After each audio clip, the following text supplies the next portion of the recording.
Have you been looking for a way to stay focused on your goals and grow your MSP? Accountability groups from RocketMSP can help. We offer weekly accountability sessions that meet online with a group of your peers. Your success begins with accountability. Go to www.rocketmsp.io to join your accountability group today.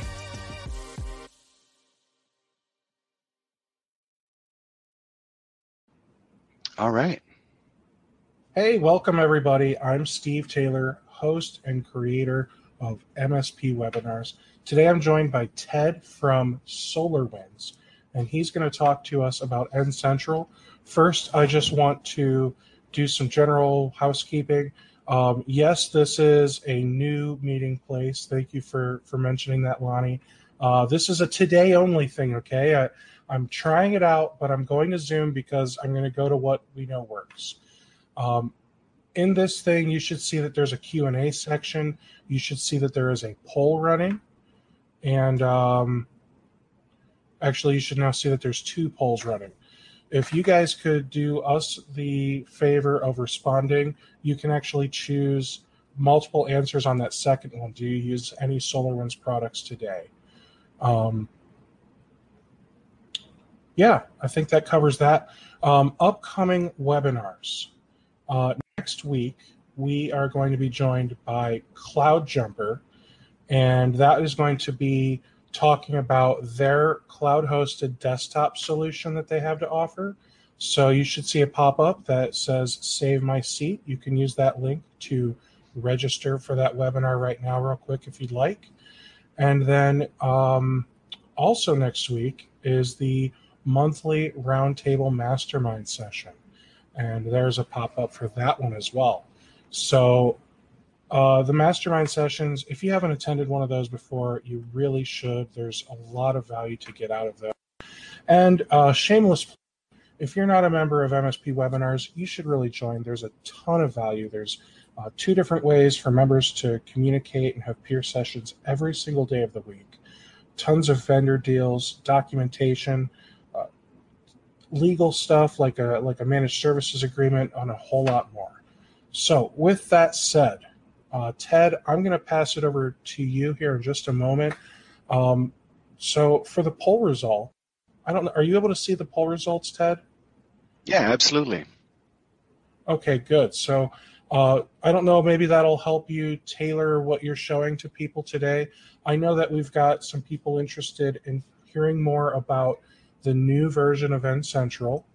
We've Absolutely. got some people that are using End Central today that maybe just want to know, is there a better way to do what it is they're doing? Great. I know patching is always a big thing. One person said, what exactly can the End Central do for Windows patching? Is it able to do the feature updates, the roll-ups? File creator. They just want to know. Yes. Yeah. Yeah, they want to know all of the things that the patching can manage. Okay. So I'm going to let you take it away, my friend. Feel free to share your screen and do your thing. Hey, great. Thanks, everybody. I'm just looking at the polls right now, seeing that we do have people using some of the products, MSP Anywhere, MSP Manager, Backup, Risk. That's all great. So what I'll do is I'm going to share my screen here. And very easy, I'm going to be giving you one slide of a presentation, and it's basically the architecture of End Central, okay? Just how things plug in. This is a very technical demonstration. So we're going to go over the architecture, see how it plugs in, and then I'll bring up the interface and go over 10 or 12 of the main features of End Central version 12. All right? Any questions? I guess you can ask them in the chat. I won't be monitoring those live. I'll ask maybe that Steve, if he wants to come up. If we have some good points of questions, we can get to them as we go. Let's make this interactive. And also, if we haven't gotten to it by the end, we'll get those questions at the end. You got it, man. I will keep perfect. an eye on the Q&A for you. Sorry.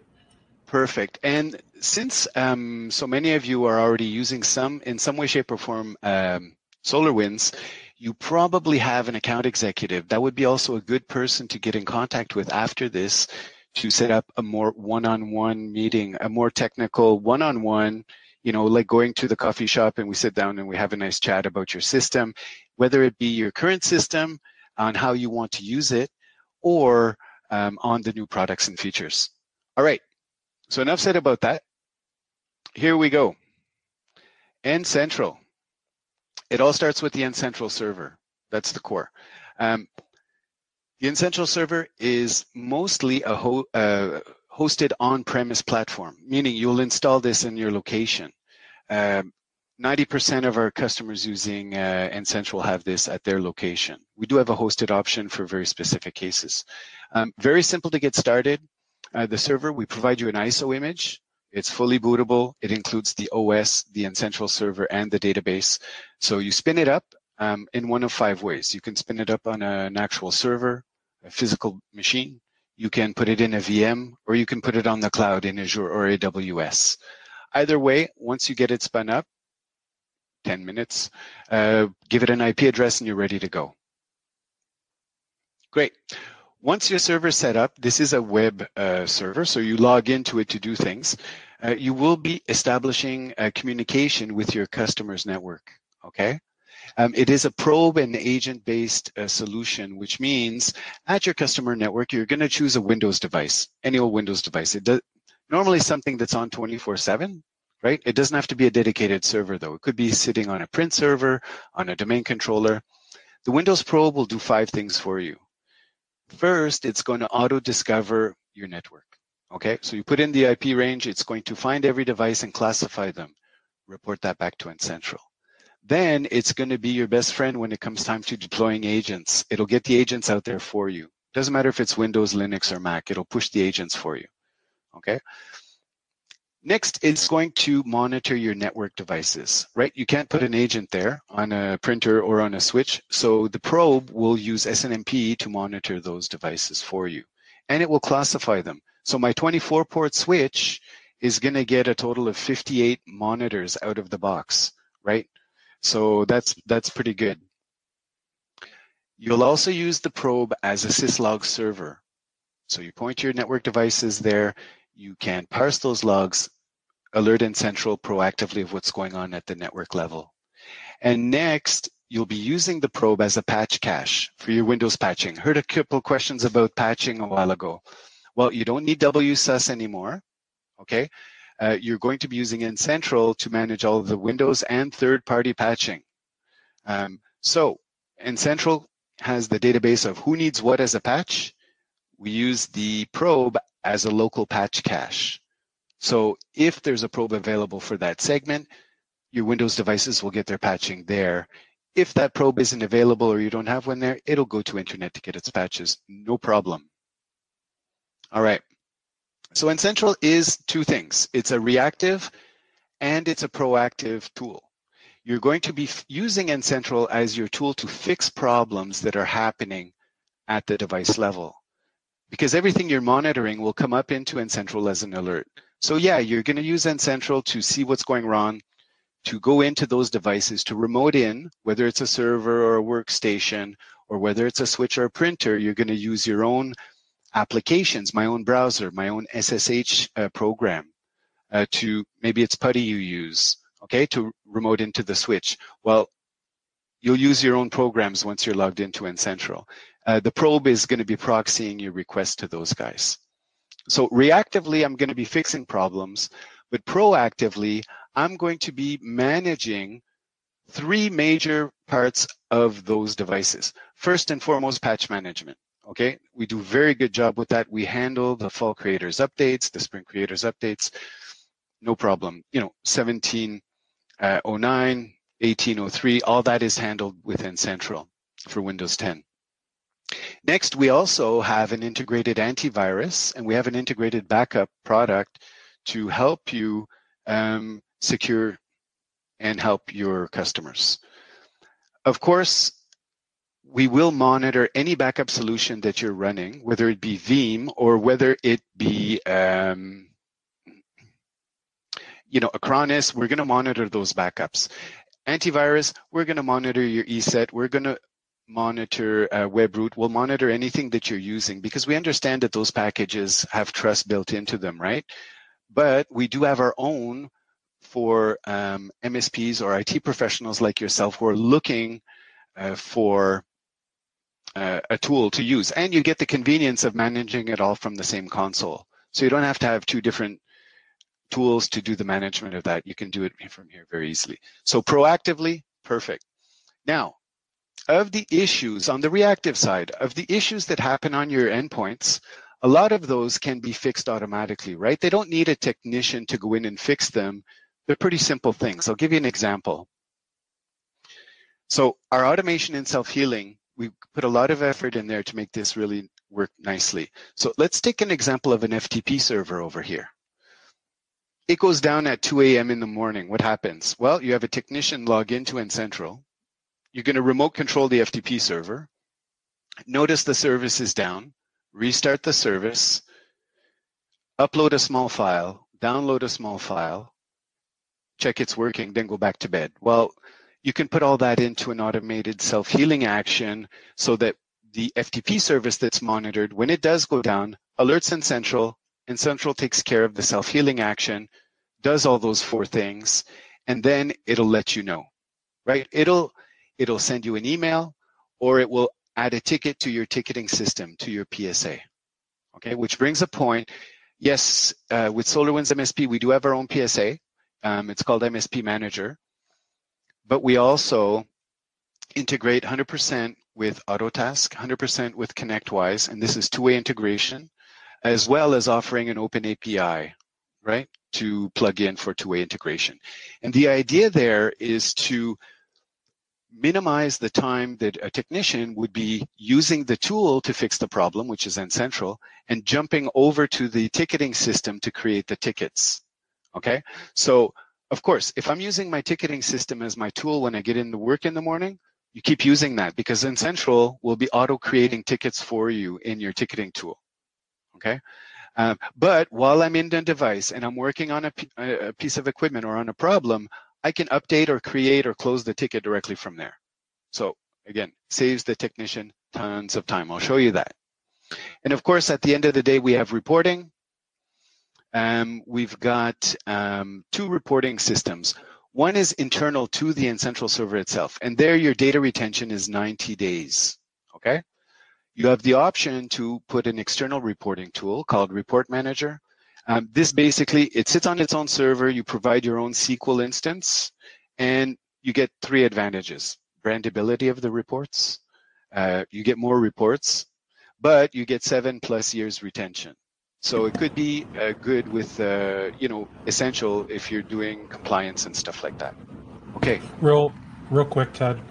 Yes. And you may have mentioned this, so I'm sorry if I'm asking you to repeat yourself. That's fine. With the PSA and ticketing, yeah. Does N-Central also add time to the tickets? Absolutely. Yes. And is this specific to MSP Manager, or does this work with other PSAs as well? Works with other PSAs as well. Okay. Excellent. And for those of you wondering why I would ask what sounds like a silly question, your RMM tool is an employee in my eyes. So if your RMM tool is running a script, log the 5, 15, whatever minutes to a ticket, so that way you can show value to your client whenever Absolutely. you do your QBR or monthly reports or however you want to show that to them. But make sure that your RMM tool is helping you show that value. Great question, Stephen. Actually, I'll be showing you that in a second. Are there any other major questions on the architecture? I want to bring up the interface and show you guys 10 or 12 things. Okay. Perfect. Here we go. Here is the login screen of N-Central. This is where you start. I'll be logging in as a technician, but this page, this login page is completely brandable. Why is that important? So instead of MSP N-Central, you're going to have your name there, your company name. You're going to change the color scheme, and you can change the help links and everything that's on this page. Why is that important? Because you can give access to your customer to log into this portal to do a subset of N-central to their devices. Okay, let me give you 2 examples. You have a customer with someone who works from home a lot. Okay, so you create them an account, they can log in, and they can only remote control their workstation when they're working from home and nothing else. Done. And that doesn't cost you extra. That you just create a user, give them an access to their computer, done. Or you give management access to this portal so that they can access reports. That's it. But I'm logging in as a technician, right? So here we go. I'm logging in as a technician. I have access to all devices. I have access to all customers. Here we go. Nice. Great. There's my first login screen. How's the screen looking for everyone? Can everyone see it okay? I'll take no answer as good. It looks okay? All right. So the first page I log into, I get my active issues. This is everything that's tripped an alarm across all devices, okay? I've got a total, my total's down here on the right-hand corner, 937 things to look at.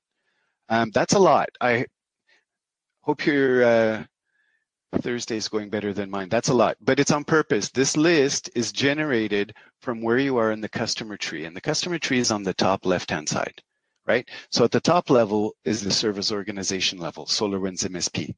That's your company name. And below you have your customers, okay? And in each customer, you also have a site level. So you can organize your customers and your locations however you want. These could be physical locations, as in East End Bakery here, we have 4 different offices, bakeries, or they could be departments, however you want to split the company up. The important thing about this tree is it's an inherited profile tree. So when you define your policies, whether they be reactive or proactive, you do them at the top level. They'll get inherited all the way down. And you can override at each level to without affecting anyone else, right? You want to take into account that, say, Riverside South Bakery has, you know, a slow internet connection. That way, when you're creating their backup profile or their monitoring profile, you take that into account. Excellent. All right. So let me take a look at what one of these line items gives me, right? So it tells me everything I need to know about the issue, the location, which customer and site. I have 2 remote control options. Okay, one is intrusive, one is non-intrusive. Great. It'll tell me the service that failed, and hovering over the status will give me the threshold that I've crossed to get into that state. So I get a really good idea of what's going on here. All right. Now, we talked about ticketing. Here's my interface to my ticketing system. If I'm working on this item, I can create a ticket directly from here, and this will pop it into the proper bucket. Okay, great, excellent. Let me take a look at the remote control options for you. These are pretty good. This is included. Once you install the agent with a professional license, you get this. So as long as I can navigate, as long as I can browse my N-central, I'm 1 click away from logging into the device. Okay, that's it. Whether I'm at the office, whether I'm at home, whether I'm at Starbucks or at the airport, doesn't matter. 1 click away, there I go. And this is using MSP Anywhere, right? This is using MSP Anywhere. The tool here, Take Control, this is my unattended access. Yes, because, thanks, that's a good one, Steve, because MSP Anywhere is another product from SolarWinds, MSP, and it's also meant for attended access. When someone has a problem, they can click and advise you, please log into my system, I have an issue. This is the same product used for unattended access. So as a tool, all my commands are set out at the bottom, and I have a nice few tabs on top to help me out. So here we go. I'm going into this server. I send my Control-Alt-Delete, and here we go. Done. Now, the tool is quite quick. The device I'm looking at right now is about 3,000 miles away, okay? It's in Austin, Texas at our headquarters, but I'm sitting here in Ottawa. All right, let me just open up a program here. And while you're doing that, 2 questions. Yeah, perfect. One, so if people want the ad hoc attended support, they have to purchase the MSP Anywhere license, it does not come with N-Central? Absolutely. It's actually a lot of our partners are using both of them. Good question. Okay. They will have customers that are break fix, right? They only call when they have a problem and they don't want to pay for managed service. They have other customers that are on managed services. Well, for your break fix customers, you run the MSP Anywhere, right? Because you're not paying for end licenses, and they Right. just tell you when they want help. Perfect. Once they're big enough or asking for enough help, you move them into the managed platform. Easy. Absolutely. And then the second question, Yes. what if I, the technician, am using a Mac or Linux? Okay, I'm sorry. I think it was about accessing Mac and Linux, but your audio did bug out a little bit. Could you repeat that, Oh, Steve? sorry about that. It's Me, okay. the technician, I Yeah. am on a Mac. Yeah. Can I be the tech on a Mac using this MSP Anywhere software? Yes. What if I'm on Linux?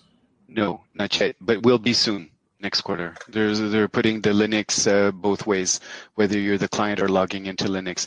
This tool will work for, I can log into a Windows or a Mac currently, but I will be able to log into Linux, and I'll be able to do it from Mac and Linux also very soon. Yeah, absolutely. Wonderful. Make sense? Okay, so being my tool, That's all my questions.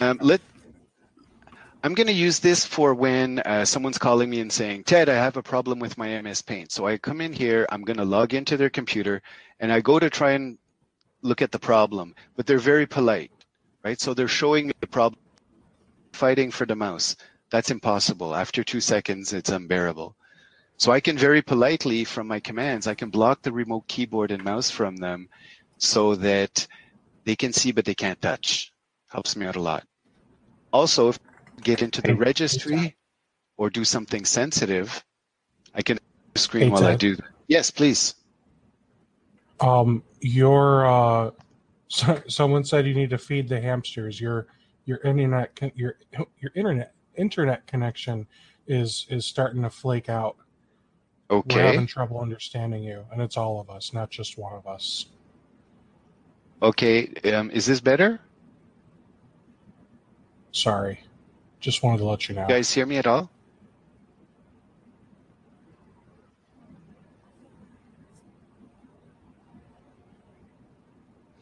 Okay, I'm seeing it looks like a buffer or something. Okay.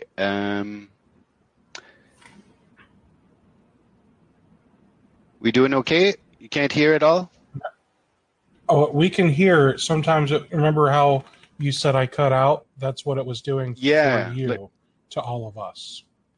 Okay. So it's a bandwidth on your end, it seems. All right.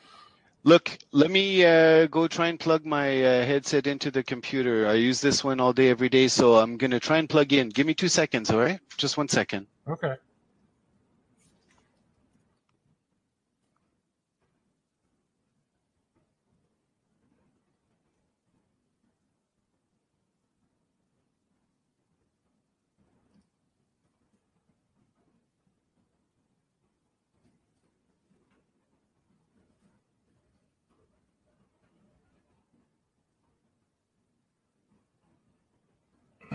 So, how's everybody doing?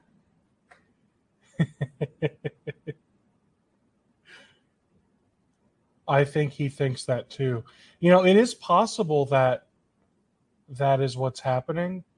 However, I think you're right where it's more likely jitter or latency because it looked like his video was cutting out too.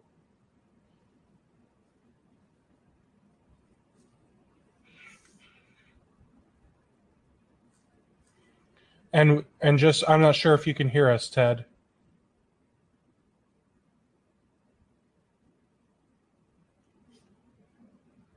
I feel like I should wave back.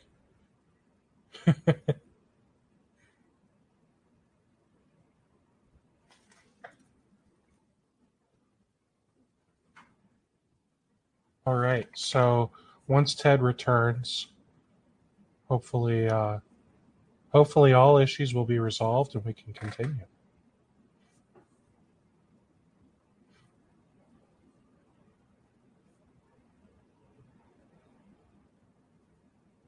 feel free to post some more questions in Q&A while you guys are waiting. How's that, guys? So far, so good. Just so you know, I don't think it was like the headset. I think it's the bandwidth, your internet connection there, because it was also happening to the video at the same time it was happening to the audio. Okay. So I just wanted to let you know. Hopefully, turn off all your BitTorrents and stop streaming Spotify, YouTube over there, and I think you guys will be okay. Okay, I'll try my best. Yeah, I'm pretty minimalistic right now on the computer. Steve, if this happens again, just tell me immediately so that I can try some corrective action here. I appreciate it. Thanks for your patience, everyone. Thanks. Okay. All right. So here we are. I'm remoted into this computer. Someone has a problem with their paint. Easy. If I'm trying to help them out, a good tool I have as a technician is my laser pointer. No joke. I can simply show them what's going on, and they'll be able to follow that on the screen. Okay? If they have to if you need to save the file, you come up and click right here. Perfect. I can also record the session as a video, keep it for training purposes, or attach it to a trouble ticket. Okay? Great. On the server side, this is very important. Over on my computer menu, the agent supports safe mode with networking. So if I reboot this server in safe mode with networking, this session reconnects for me automatically. I don't have to be at the computer pressing F8 during the boot process to get into safe mode. Okay? Saves me a trip every time. Okay, then my tabs on top. Of course, I've got my remote desktop, but I have a general tab. There we go. Then that's my interactive chat. This will go right to their desktop. Okay, so if I'm not on the phone with them or audio is blocking, I can do it this way. I like that. That looks good. Compared to one of the other RMM tools out there, I'll just say it. I use Kaseya, and ours is like web browser based, and it sucks. Okay, wait, thanks. Good. Thanks for the comment. Now, the next three tabs, these are for the pure technician. These are clean and crisp ways into the back end of the device. System shell, right? Emulated, here we go. I type all my commands and off we go. File transfers, drag and drop. Remember, this works for Mac as well, right? So I get to the Mac file system, no problem. Go drag a log file. System info, here you go. Interaction to the services and the processes. I can bounce a service directly from here. There we go. Perfect. I can also kill a process directly. Can you start a chat before actually taking control? No. Okay. No, you have to be, yeah. And if you take, how do I word it? If I hit the button to connect to the computer, yes, does it take me to the general tab first or the remote desktop tab first? Configurable, default is remote. So if I have it take me to the general tab first, technically I'm connected, but I'm not starting to take over their computer yet. No, the session is still there. It's just your mouse isn't interfering, correct? Okay. Yeah. And then people are asking to compare this with the MSP RMM version. My opinion is that System Shell and System Info are not there because those are part of, I think it's called Remote Background, or that's what it was a year or two ago when I used it. Yes, correct. Absolutely. You're absolutely correct. You just said it. And then remote control, does it turn off their background as soon as you connect? It can. It's configurable. So there are many options. When you're setting up the system for remote control, you get to choose whether first you ask the end user if you're allowed to jump into their session. Okay, mine's turned off right now. You get to choose when you leave a session if it locks the computer. My server policy will have that, of course, so that when I leave a server, it'll lock the screen immediately.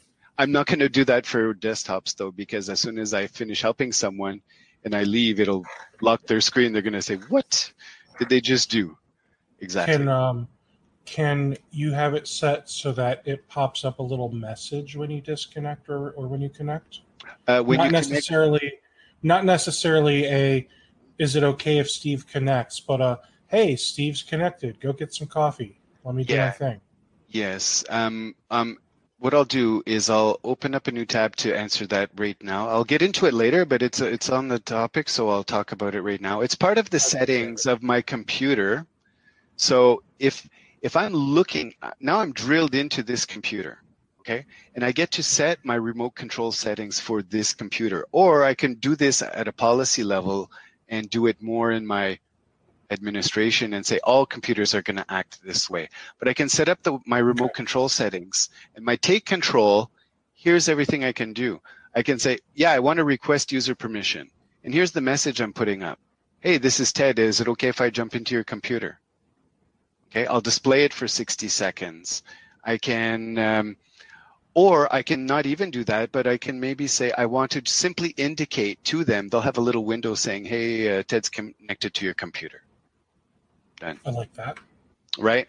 And for my servers, when I create my policy, I'm going to make sure that the lock device here, when remote session ends, is activated. That means I jump out, locks the screen, I'm safe. Okay. And then Aaron said, can I manage multiple customers and sites from a single install of N-Central hosted on AWS? Absolutely, Aaron. That's what this is designed to do. Yes. So what you'll do, if my N-Central is hosted in AWS, when I come here, I'm simply going to add my customers to the list, right? And it's as simple as going down to adding a customer right here, and it'll add it to this list. No problem. And once I'm in a customer, let's go down to the customer level. I can come down and add a site. No problem. Easy, easy. Okay. And you simply add the site, and they will all live in this tree, whether it's on AWS or anywhere else where your server is. Okay. Good questions here. So now let me show you my let me show you the behind the scenes access to the device. This is my intrusive way, right? I'm into their desktop. The user sees me going in. I'm going to show you what it looks like to be in through the background here. Okay. So without interrupting the current user's logged in session, I can go and manage the processes, the registry, the services. I can do all of that behind the scenes using direct support.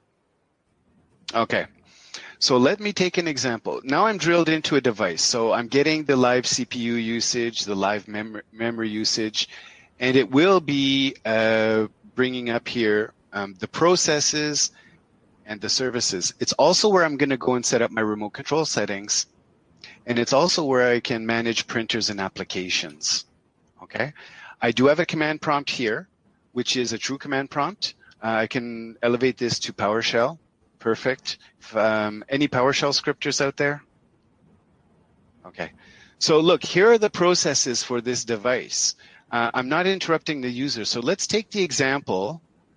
Let's take the example here of this user calling me and saying, hey, Ted, my MS Paint's open. It's blocked. I can't close it. I can't use the start menu. What do I do? Well, I'm going to find their device in this section. I'm going to go to their processes, go and search for it, or all these little blue tabs here are search buttons. So I can actually just search for the process, and there it is. Simply select the process, end it, and once I confirm, it's gone. So they're off to the races. Excuse me. So now my work's done, right? I'm the technician, off to the next problem? No.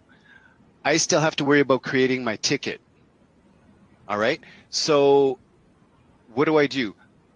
I'll show you one of the best features of N-Central, everybody, and that's this little button on top of corner, audit trail. Everything I've just done to this device is captured in the audit trail. Okay? Date and time stamped, who did it work or did it not? So I select the two last items here. It's saying Ted Raymond, I did a take control session for, there we go, 16 minutes and 12 seconds. We've got, I stopped a process, MS Paint, it was successful. I can select these two items and I can update a ticket or create one directly from this interface. Okay, easy. So if I know the ticket number, I can do that, or I can search for it. Okay, easy. Put some notes, done. Change the status. Here, I'll mark it as complete. I can add my time entry.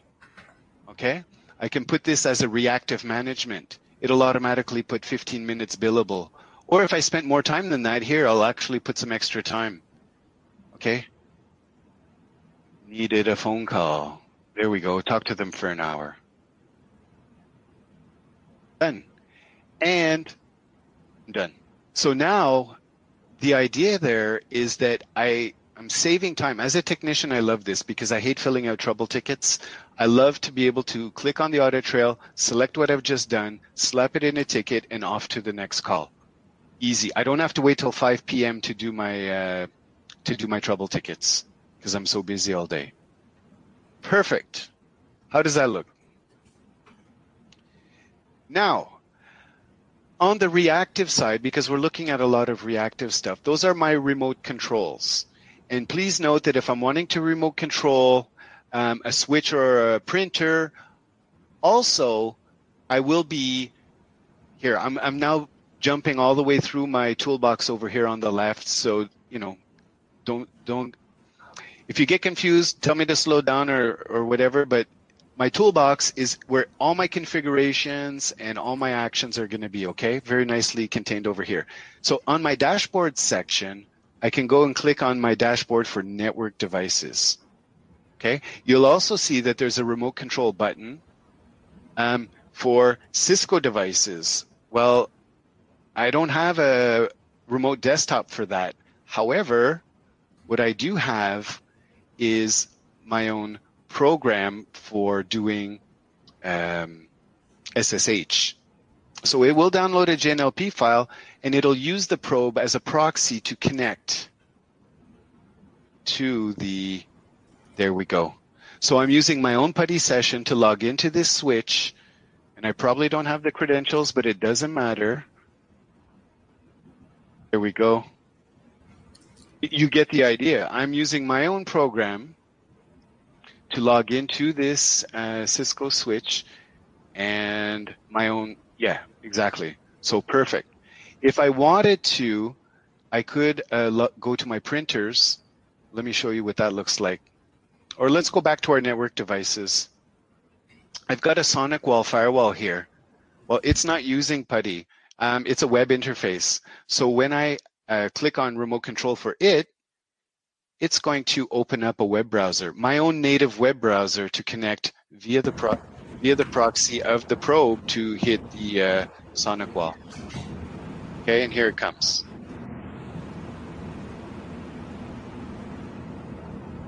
There we go.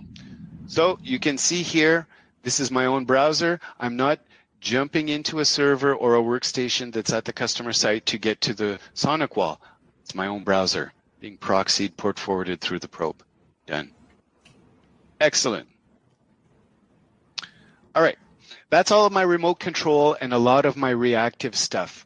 Whatever I'm not monitoring by default, I can also add as a monitor.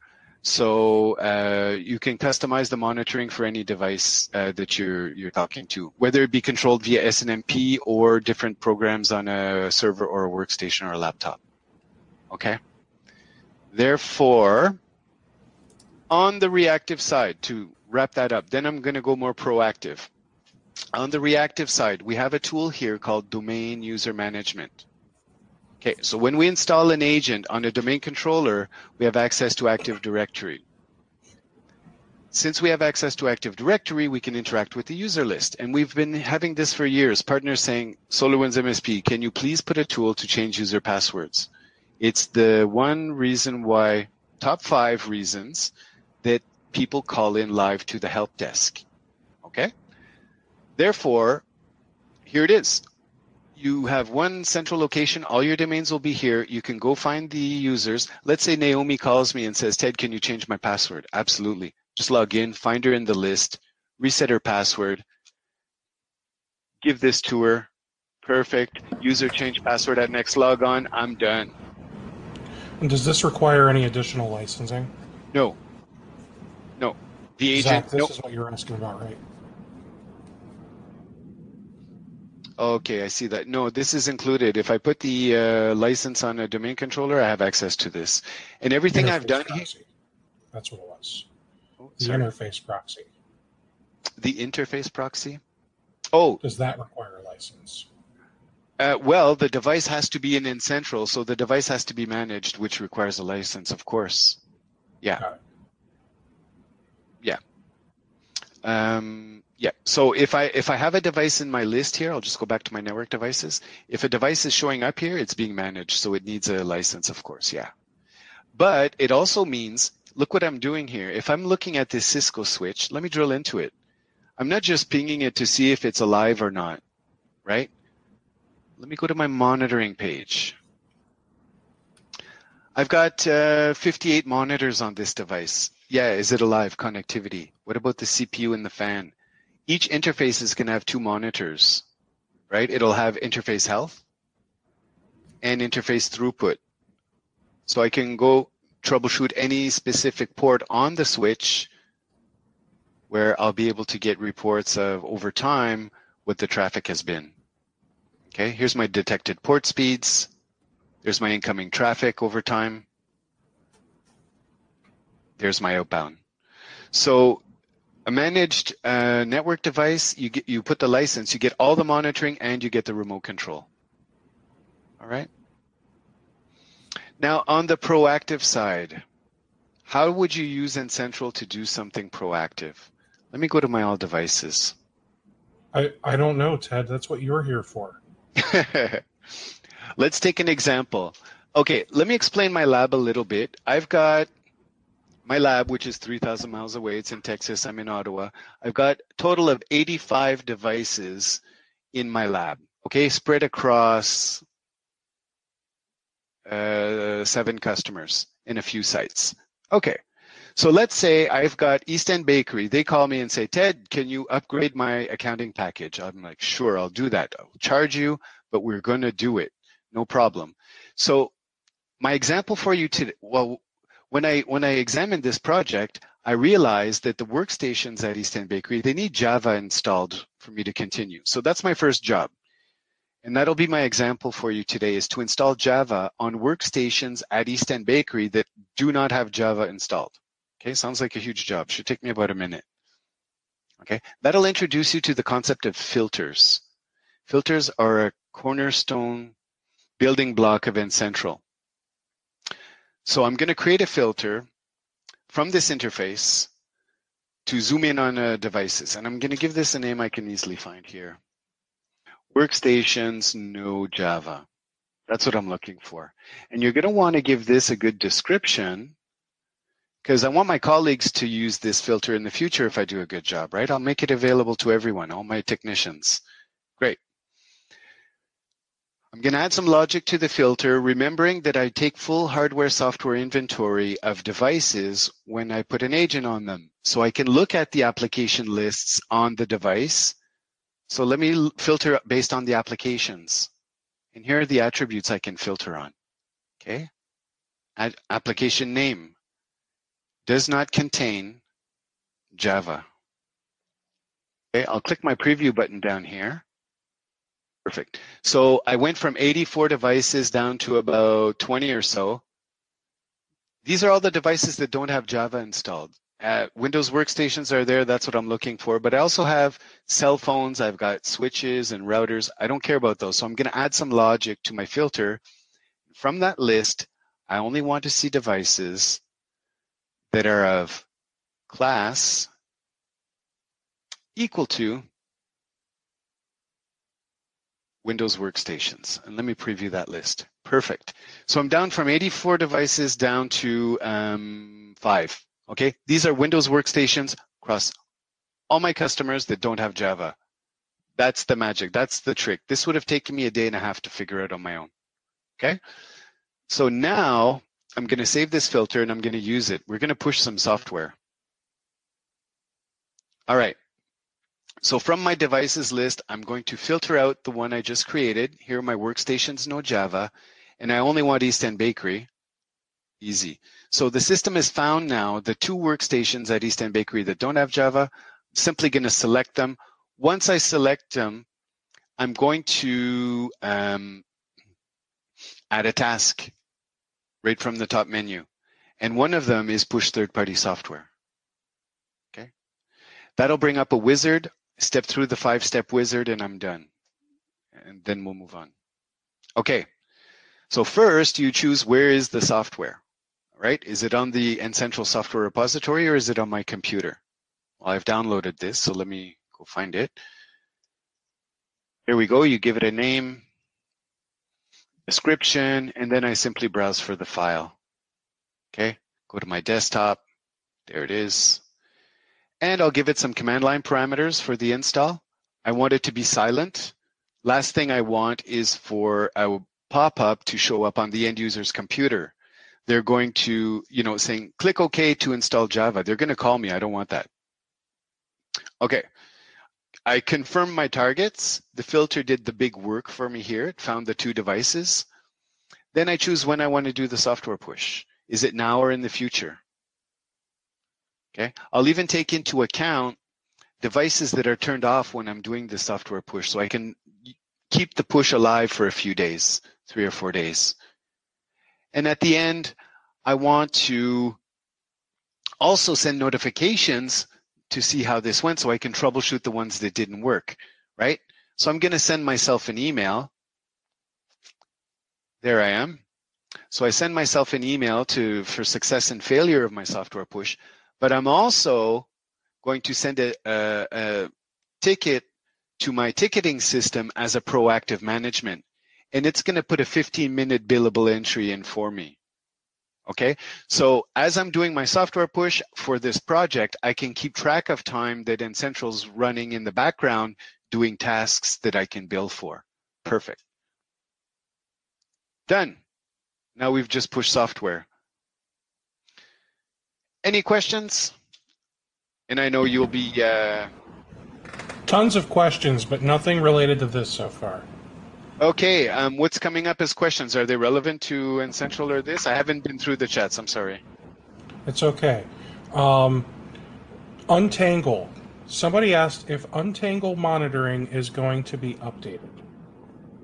Untangle monitoring.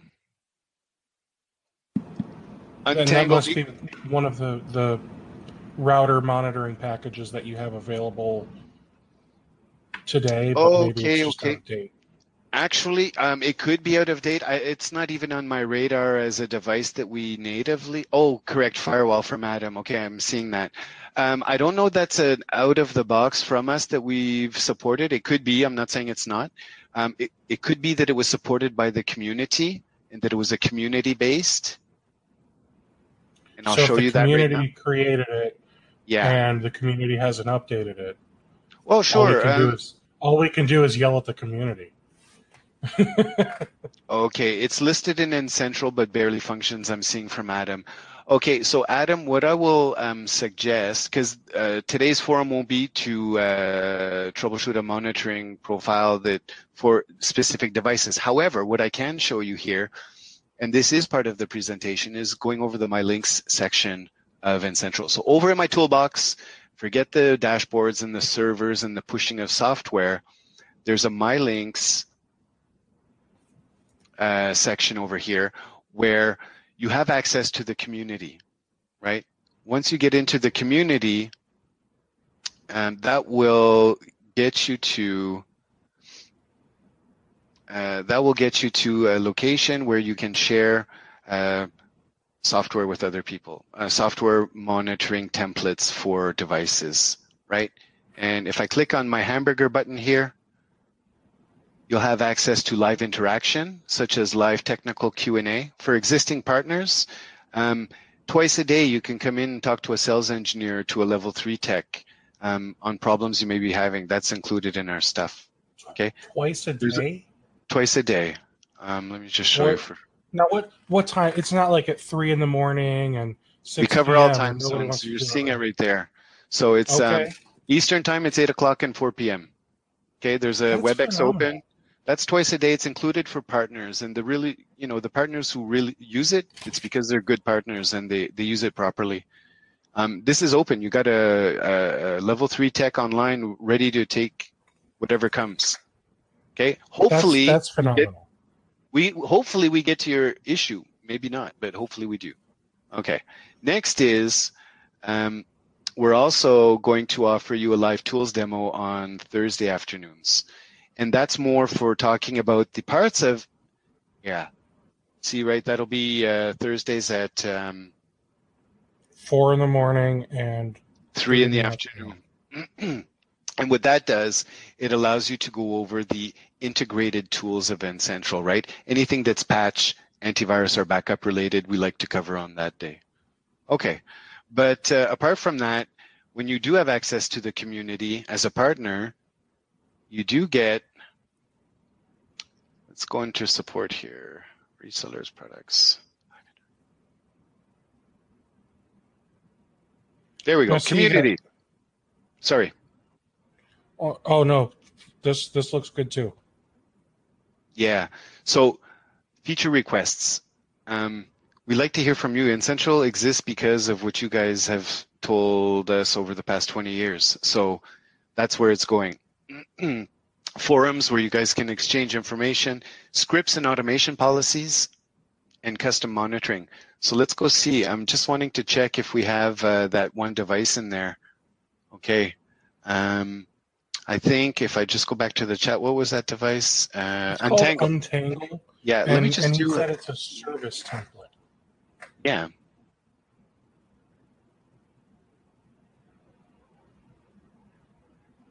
Right. Okay, and I'm in the section of, okay, so service template. We do have community scripts and automation and our custom monitoring.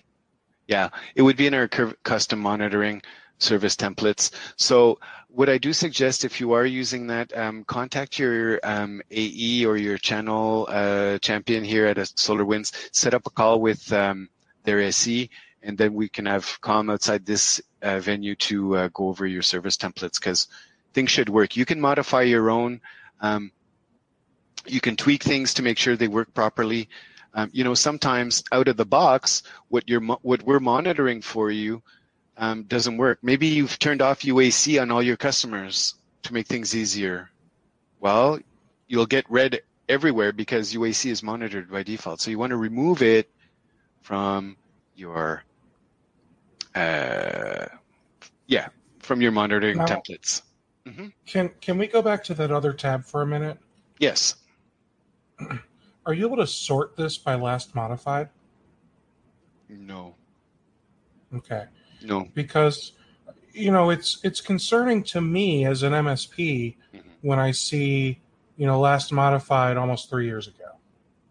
Yeah, I understand. There are 2018s in here. Like if there's some 2017s, there's a 2016. Okay, there's a 2018 for the clock drift, which has changed. There's a 2018 for the CPU status for Dell.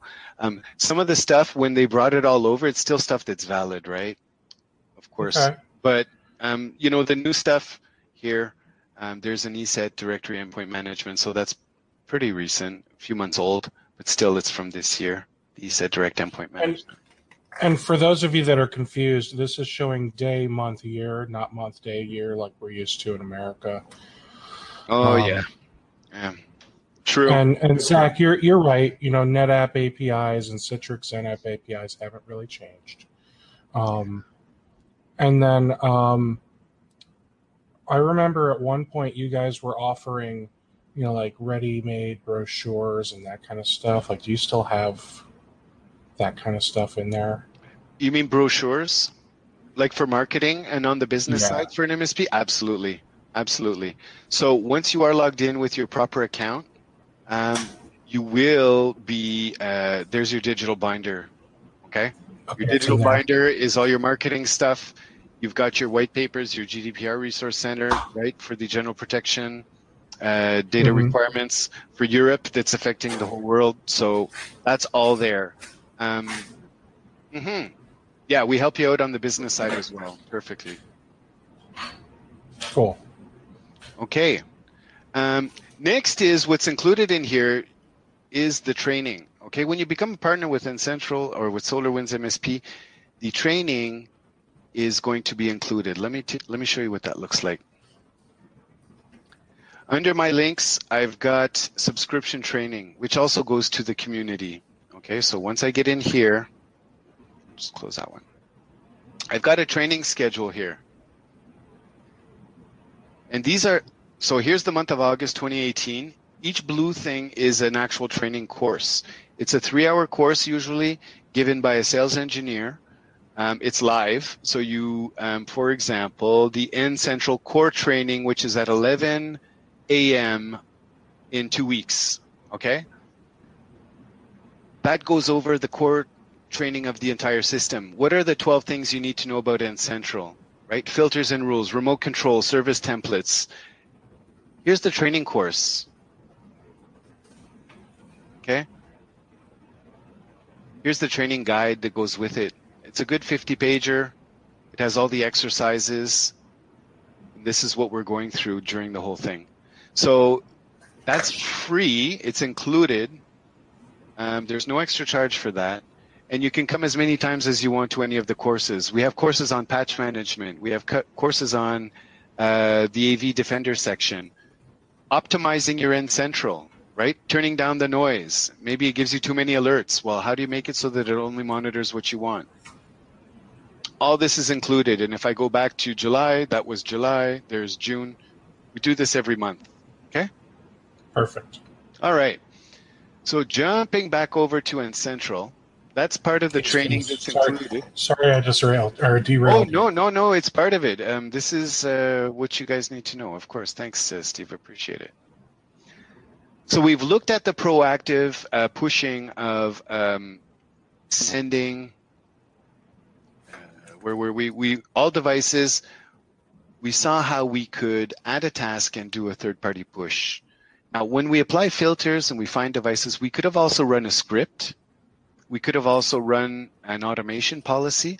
Automation policies and scripts are the same thing. A script is something you would have written, a batch file, Visual Basic, a Perl script, whatever. Automation policy is a script that you write with the tool that we give you, okay? We include this. It's called Automation Manager. I'll show you that in a minute. It's basically PowerShell for dummies. It's a drag and drop scripting interface. It allows you to logically create scripts without being a programmer. Okay. So I could have also done a security scan or run a patch management. I'm going to talk to you about patch management. So in my toolbox, I run down to the configuration section. That's where I'm going to get my integrated services. Okay. My integrated services starting with patch management. Okay. Now, patching is pretty complicated. Patching, why? Not because it's hard to install a patch and reboot a computer if it needs it. It's hard because there are 100,000 patches a day, it seems, to apply, and how to keep track that everyone's at the same level. Okay. It's so complicated that we've made a patch setup wizard. Wizards are good. Wizards are good. Okay. So the wizard is a 7-stage thing, and what it does is it gets you through all the plumbing. How is the patch going to work? I really suggest creating one patch rule for workstations and laptops and another one for servers. That's it. And if you need to get granular, you do it at a customer level as well. Okay? Here we go. So I'm going to create a default workstation and laptop one. Okay, and the difference between servers versus workstations and laptops is how nice you're going to be to the end user. That's my opinion. Okay, how nice you're going to be. Are you going to pop up a message on the screen telling them that you're patching? Yeah. Well, for a workstation and a laptop, yes. I'm not going to do that though for a server. I'll give them a couple hours notice, and I know they're going to click out of it, so I'm going to remind them every 15 minutes. Good. Then I tell the device how it's going to react to patching. Can it communicate externally for updates, or is it relying only on the software probe? Well, I'll probably turn that on, right? I'll allow a laptop to go to internet. Next, how do I act on boot up? Here's where you decide the user experience when they log in and turn their computer on in the morning. Does it jump into a patch cycle, yes or no? Great. And does the device, is it allowed access to Windows Update? Or do you have full control as the MSP? I am a bit of a control freak, so I like to restrict it to what I approve. I don't want to be me or my techs troubleshooting for 2 hours a problem because someone installed a patch that we know is bad. Done. Great. Then, really easily, you set up your maintenance windows. When does the device detect patching? Twice a day? Perfect. Midnight and 4 p.m. When does the device pre-download the patch, right? Well, I have it here at every day at 1 a.m. That's not enough. Maybe I want to download them also at lunchtime, right? My laptops are going to be turned off at 1 a.m. Next is important. When do I set the device that it's allowed to install patches? So I get to choose that. Okay. 2 a.m. every Saturday of every month. That's not enough. I want it every day of every month. Perfect. Next, if a patch requires a reboot, which is not all the time, this window gets called up, and you get to choose the reboot options. And so how? Go ahead. I'm sorry. Zach said, and it can control like the creators updates and that type of stuff. Oh, those huge rollouts. Yes, I'll show you that in 1 second. That comes when we approve. Right now, we're laying down the plumbing, right? We're saying sure. A patch comes through the system. Here's how it's going to move through the device. And then I'll show you the approvals of patches. Okay, so my reboot options, I'm either forcing the reboot without telling the user. I'll use that for servers, right? But the other ones, I force the reboot, but I'll give them a message. That's for workstations and laptops. Or I can even be nicer and allow them to postpone with a yes or no message. So I can customize the message that goes on their screen. But yeah, they get the option. I also want to place the device in downtime during reboot. I want to suppress the error messaging that goes to N-Central. I'm rebooting these things on purpose. I don't want to get alerts during that time. Okay, then you choose the schedule. And finally, you say, who does it apply to? Do I enable third-party patching, yes or no? I think yes. That should be, in my opinion, by default checked. But and we'll patch 35 to 40 different software programs that you're running, okay? So I choose a filter. Who does this apply to? We'll use one of the out-of-box filters for the workstations and laptops windows. There they are. And to which customer does it apply to? So if I'm creating one rule for everybody, there you go. They all get it. And I'm going to propagate it forever. Meaning I don't ever have to worry about setting up patching for a computer. The onboarding, as long as they get an agent, they'll start patching the way this tells them to. Or maybe this is a special rule for East End Bakery. So I just select them. Done. Great. That goes for the plumbing. Now we'll get to the question about fall creator updates and cumulative update patches. One quick second. So now I have to approve patches. Nothing's going to get installed unless I approve it. So I'm going to approve one of two ways, automatic approvals or manual approvals. When I do automatic, I create a rule, and best practices are saying, a lot of our partners are saying, critical and security updates I want to do automatically. Perfect. Some partners say, I want to update, I want every patch to go through automatically approved, and if there's a problem, I'll fix it. It really depends on your philosophy, okay? But let's say we did the critical and we did the security. Done. If you wanted to do this, but then also soak the approvals for a few days, you can do that by going to your advanced configuration and say, delay my approval. It's approved automatically, but delay it for a week there so that if something comes out in the news, I can scramble and cancel the patch rollout that I've just approved automatically. And I assume if something big enough goes wrong, Microsoft usually rescinds that patch, right? So then it wouldn't actually get deployed then, right? Or am I Sure. mistaken? Yeah, it depends. I mean, the time that you get the patch available to you to push out and the time that they call it back, sure, is there a window there where you could accidentally push it out? I mean, yep. Well, if we were to say, delay approval for 21 days. Sure. If Microsoft rescinds that patch on day 13, yeah, is N Central still going to push it out? Like, has it been downloaded to a repository on a local machine somewhere where it gets pushed out no matter what Microsoft said? Or how's that work? It depends on my patching schedule, right? I set up all the plumbing. So if it's already in the pipes, it'll get to where it's supposed to be, of course. But in the meantime, your devices are checking for patches that they should have or shouldn't have. And they're going to install those patches if and when they need to, if they could become available. So the device still will itself install based on its own information of whether it needs to install the patch. But we're getting the device ready for having the patch downloaded, ready to install, et cetera, et cetera, et cetera.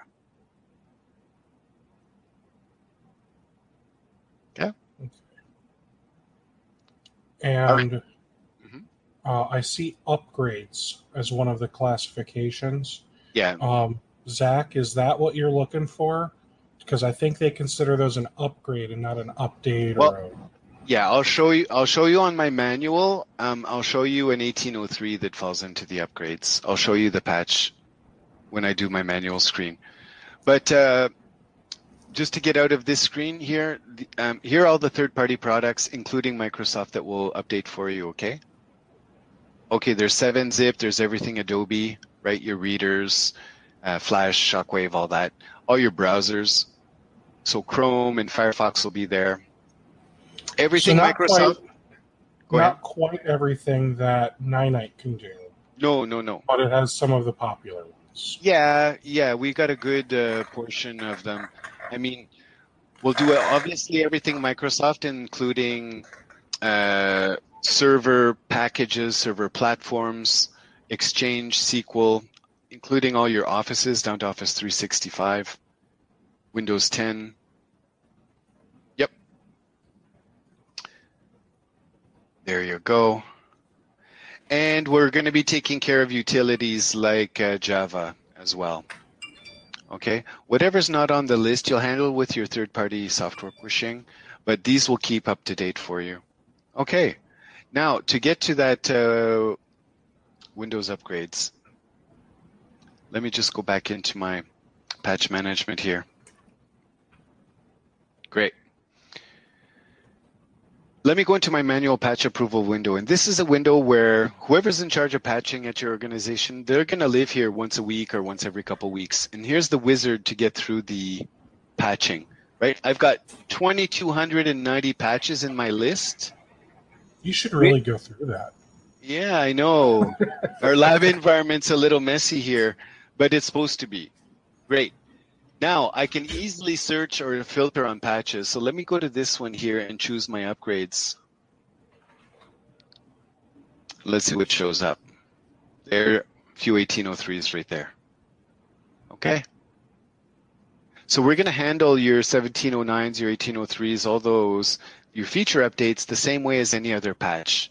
Full control. Okay. Great. That's my patching.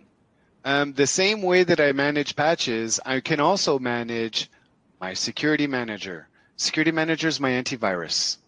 Okay, we're partnered with Bitdefender Enterprise for the solution.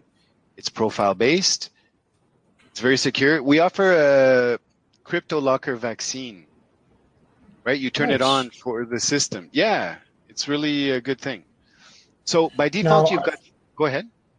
I've seen other tools like Crypto Prevent, and sometimes those can get a little too strict in the sense that, maybe they won't let something run from like the app data folder but maybe Sure. that's where something like Spotify or Google Chrome gets installed to. Right. So and this may just be, you know, a preference of the MSP, but I mean, how locked down does your crypto preventer get? Well, it's going to be working with the behavior analysis section of the antivirus here.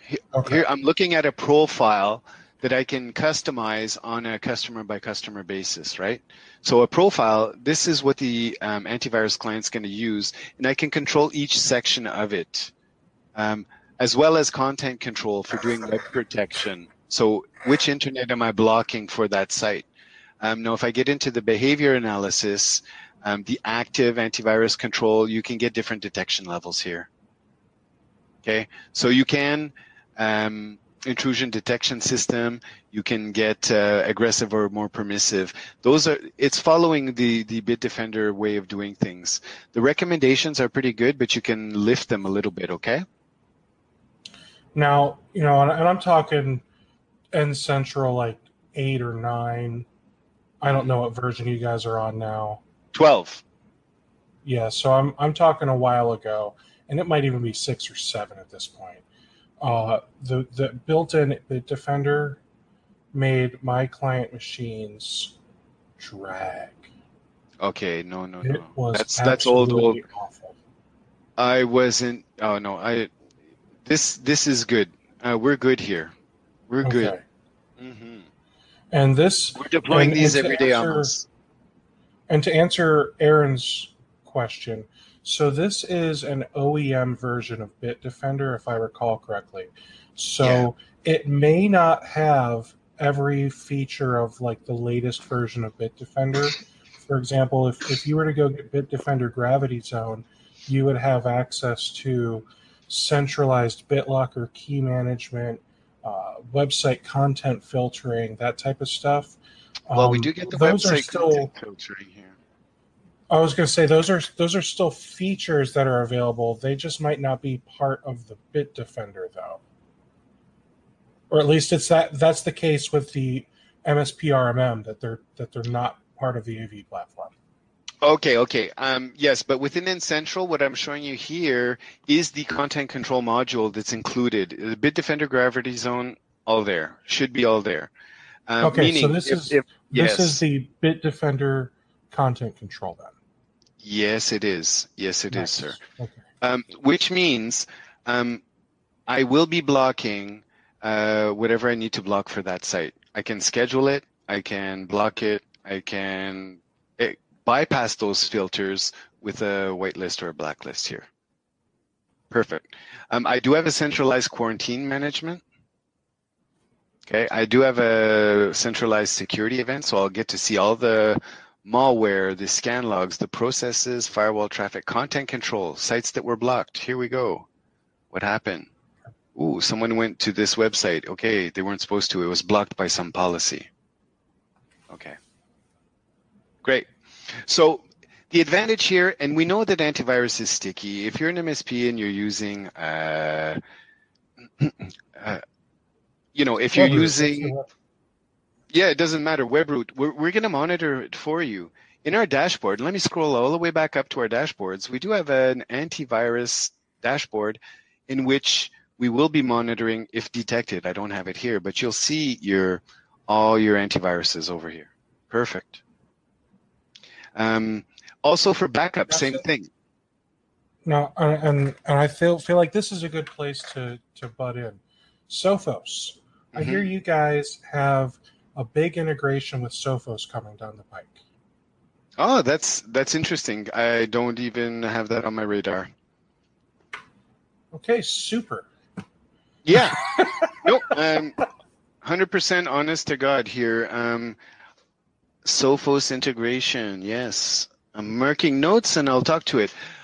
I'm less on the development or what, is coming down. How'd you hear this? Talk to me about it. Well, Sophos seems to think it's coming.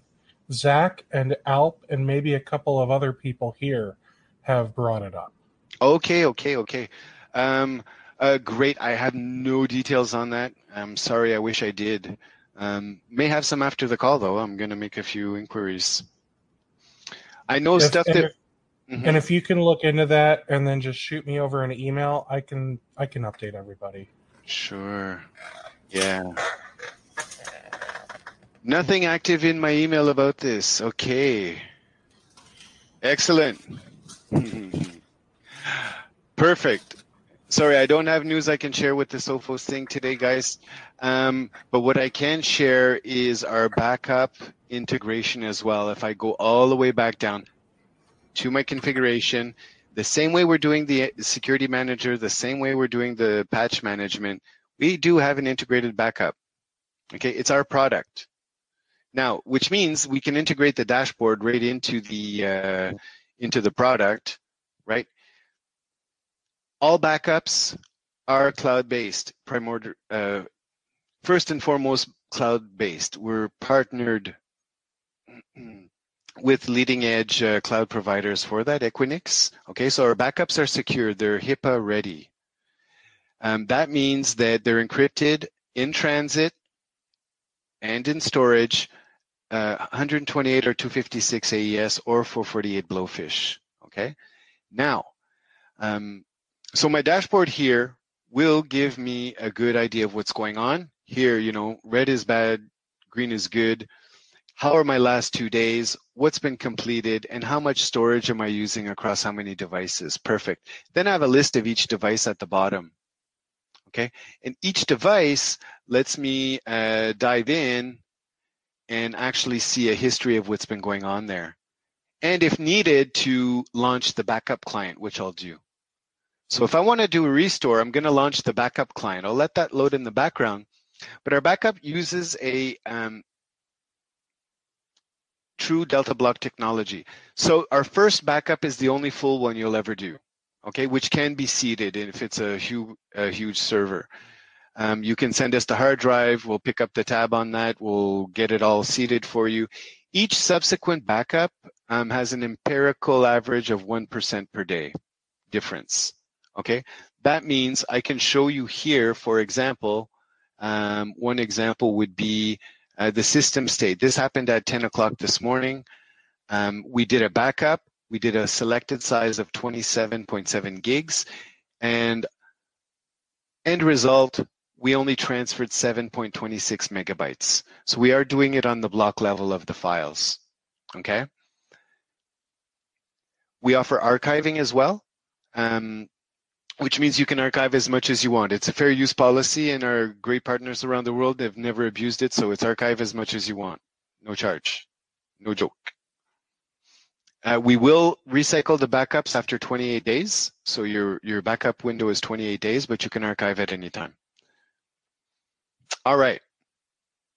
Now, if we do go to our backup console for that device, right? I got to it from my dashboard. Here I am. I've got a bunch of days where I was not able to back up, but this past week looks pretty good. Okay. Let me go to my restore page and see how granular I can get. Well, I can restore files and folders, right? If I'm hit with a CryptoLocker virus, I can go back in time. Here, let me go back to yesterday. There. And where do I want to restore it to? Perfect. And I can be as granular as I want. I can choose the full drive that was backed up, a single folder, or a single file. Very easy. Same thing goes for system state. If I want to bring the computer back to a state it was on a previous date, just go back in time, bring up the system state, and I'm done. VDR, bare metal recovery as well, it's all supported. If I wanted to restore this drive to a local VMDK or VHD, perfect. No problem there. Okay, so the backup, the restores are pretty good, but this is coming from the cloud, right? So what's that's going to take some time. Well, actually, when I'm setting up my backup profile, I have the option to turn on, this is free, it doesn't cost anything. I get to turn on the local speed vault, which is a second copy of my encrypted backup. And that'll simply sit in a NAS at my customer site, or maybe it's a USB drive hanging off the server, whatever you want. Okay, that's my local speed vault. By turning that on, just give it the UNC path, whether it's a local drive or a network drive. There you go. Give it the credentials. Done. So backup, also an option. Great. Reports. Very interesting. Reports give us, at a customer level or at a global level, executive summaries, everything I need to do about patching. They're very easy to configure. I can simply click into it, choose my date ranges, which devices. So different reports have different configurations. I can view them from here. That's good. Get my graphs and my details of my report. In this case, it's my AV Defender status. Okay. Or I can export or email them directly from here as well. Now, I can schedule them so they go out automatically. Now, my integrated reports aren't brandable. I'm seeing a question on, can you get a report on why a patch did not install? Not really. You can get a report on patches that did not install. You have to investigate them on a one-by-one basis. However, we do have Report Manager. Report Manager allows you to, let me just open that in a new tab, see if that comes up. Report Manager allows me to create more customized reports. What I'll do is I'm going to bring up a couple of canned reports that have been generated. I just have them on my desktop here somewhere. Give me 2 seconds. Okay. Typically, Chrome doesn't load a tab. Oh, maybe it does for you. For me, Chrome doesn't load a tab until you look at the tab. No, it's fine. It's opening. I'm just wondering if my instance is up, and it's not. So that's okay. That's why I put it up back there. No problem. Thank you. All right. So I'll give you an example of our executive summary report. This is the most popular one to send out to customers. Okay. This is done with Report Manager. We did it for a previous date range, which was the range of 2016. But I've got a short one and a long one. Okay, I have a 5-pager. This is for the true management executives, and it's a 5-pager. In one page, it tells them their overall score as a MSP, as a managed customer. How are they doing IT-wise? It covers asset management. It covers, their warranty of their computer fleet. It'll cover their antivirus and their patching. It covers data protection, network availability. So with one bird's eye view, they get to see how they're doing IT-wise as compared to previous. Good. And each section gets broken down a little bit more, so it gives them a good idea what's going on, right? What this tells management, 33% my server warranty. That means I have to spend money this year on servers. That's what that means. Great. So they get their 5 pages and they can make their executive decisions. Nice. Then I have a 50-page version of the same report for the real technical managers. It's got the same graphs, but it will get down into, if I scroll down quickly, each section then gets broken down into real information, IP addresses, dates, stuff like that. Yes? Excuse me. Now, in my opinion, this executive summary report is something that you, the MSP, should be looking at. Mm-hmm.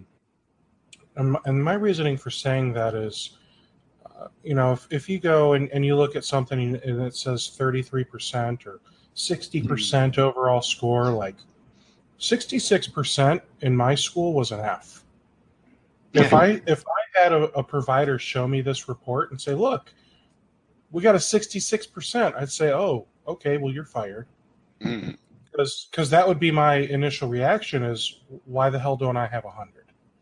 So, in my opinion, this is a report that you, the MSP, should be using in order to generate your QBR and at least go in there, even if you do show them the report, go in there and say, look, you're at a 66%.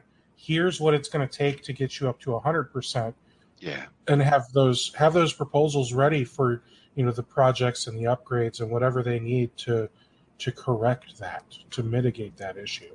Yeah. Thanks. Don't just send these out to your end users, because that's just a can of worms you don't want to open. Oh no, they're good points for start of discussions. Absolutely, Steve. It's walking in armed and you have solutions already. Absolutely. And these are sample reports from the database of the devices that you saw that I'm looking at that are completely full of errors on purpose. Okay. Now, as for reporting, that does it. We have something new in 12, in version 12 of NCentral. That's NetPath. Okay. What is NetPath? What do you see on my list here? I've got 1, 2, 3, 4, 5 line items, and these are basically looking at paths between your customer's network and something online that they're using, right? East End Bakery is using Office 365. Well, this is a link between their network and their instance of Office 365, and I can click in and see what's going on there. There we go. That is a live view of a significant server or device at East End Bakery, and there's their instance of Office 365. So when they call me and they say, Ted, I can't use Office 365, what's going on? Where do I start? That's a big question. I start down this big troubleshooting of figuring out why they can't reach it, where if I have this, I can immediately tell it's level 3. Okay, if this were red, and it'll give me the DNS entries for that hop, so I can actually reach out and contact that location if they're the ones with the problem.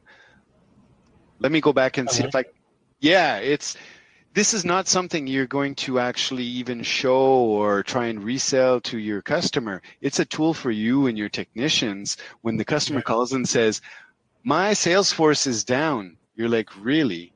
Okay, Salesforce down. It looks okay now. It's green. However, great. It's been green all day. Yeah, that's good. You know exactly from their network to their on their location of web stuff if it's good or not. What's that, Steve? So down on the very bottom of that screen that we were just looking at, it's okay. I'll just bring this one up here. Am I seeing some downtime at the bottom? What was I seeing before? Because it looked like there was a dip. Oh, no, there was a dip, but there was latency. So we are measuring the latency between these hops, okay, as well as pure outage. So there's some critical outages. If I'm looking at this, right now I'm looking at an instance of NCentral, okay, from a device that's in Texas. Therefore, from there all the way to the NCentral, the path looks good right now. This is a live view. However, I can go back in time and see that, let's say, click on that? You can click on that and go back in time. And that right there, we can see that 165 address is where it dropped. There you go. And we know that AT&T somewhere down the path was the problem. Absolutely. So when people are calling me, I can proactively reach out to them, say, hey, if you're trying to get to your NCentral, just know that there's AT&T's got an issue and we're on it. We've contacted them. There you go. And what on earth is all this? I see phone and email. Do I, the MSP, have to add all that? No. This is taken from the DNS entries of the owners of these sites. Absolutely. So if I call those numbers or email all those places, I can say, hey, what's going on? I see this is down. Oh, absolutely. This is the registrar information for that location. You have to be able to reach there. Yeah. That is more information than I've ever known I could find. There you go. Awesome. Yeah. So now Zach said this is super awesome. Is this on the MSP RMM tool? Yes. Okay, so because he said he uses this to monitor site-to-site VPNs, which sure, absolutely. Which, I see so many cool uses for this. Oh, definitely. Point to point, office to office, checking your. Yeah, absolutely. I have partners using this to monitor a connection into a demo server bank, a test server, development server bank that they're using in Boston, but they're coming in from Eastern European countries. Absolutely. They use it for checking how their internal network's going. Perfect. Their VoIP system. Done. Anything that's significant, because when I'm creating a path here, I'm saying I want to monitor from one of these servers. Here's East End Bakery. They've got this one server. I want to monitor from there, go through the wizard. Next, what's the host name or IP address that I want to hit, and on which port? Done. That's it. And then it's going to map everything for me. So real quick, and he said, and your cloud workspaces are getting jitter and latency. Yet you can see that. I don't know. Oh, I don't know if he's telling you or I don't know. I do want to go into the Q&A and start knocking these out. I'm sure there's a lot more that you want to show people. Yeah, well, but we're good. You guys have seen. Yes, I know. We're also. Yes, we are running out of minutes. Great. So let's see what we can do for the Q&A. So I'm going to go through these based on how many votes they got. So feel free to go in and vote on questions. You can do that from the Q&A section, which I did enable, so you guys can now see that. So first up, MSP RMM versus N-Central. Yeah. Are the products going to be merging? No. So they have their own separate path. I know that when I spoke with Dave Sobel, he basically said, why would we tick off, a huge percentage of our customer base and make one of these products go away? No, not going to happen. I don't believe. I'm not the decision maker. Okay. Remember, I can't talk about Sophos because I have no information of that. What I can tell you from my feeling of what we're doing is that both products survive their existing. They have different preferences. MSPs have different preferences. One's hosted, one's on-premise. That's a big differentiator. Mm-hmm. They have inherent differences that make it so that they can coexist efficiently. And a lot of the same services are available in both. NetPath example. Perfect. All right. Now, the untangle thing we talked about, and I'm just going to recap. It seems like it would be best for Adam and anybody else using untangle firewalls to hop onto one of those twice daily Q&A sessions with an L3 tech, correct? Yeah, and it's not saying that they'll be able to get a complete resolution on that call specifically. May have some takeaway items to do, but it's a good place to start. Whether it's an untangle, whether it's another device, any questions can be brought there. And all else fails, contact your AE and let's get on a call with a sales engineer. Let's get an hour together and we can go through your specific thing and zoom in. Yeah. And just in case you guys don't know, AE is the account executive. So if you're a SolarWinds customer, contact your account executive. You have one. They will put you in the right direction. They will put you in touch with the right people. It sounds like when it comes to getting your issues resolved. Yeah. All right. Going back to updates. Yes. All right. J&J, whatever customer you had in there, I'm just picking one out of my butt. They get a new computer. Okay. Yes. We put it on the network, we put the agent on, but maybe the computer is, maybe 6 months behind on Windows updates. Sure. How does N-Central handle that? Because obviously for the last 6 months, as long as I'm doing my job, I've been approving updates. Sure. So is it going to, mass install updates? Is it going to do multiple reboots? What's the process look like? Okay, good. Well, the device, according to the architecture slide, which I could bring up again. Yes, please. Really quickly. So, the Windows device comes online. It's 6 months out. The mechanism is it will then go and check which patches it thinks it needs to internet, right? It will then report that to N-Central. N-Central will sort the list. It knows about superseded patches. Okay, so it knows if... That was going to be my next question. There you go. So that's a new thing about this version, our latest version of patch management. It knows about supersedence. Therefore, if there's 50 patches that get superseded by this one patch, it's not going to do the 50 before. then it'll go through and apply them in the order that it should. If it needs multiple reboots, depending on your reboot window schedule, then it'll do that.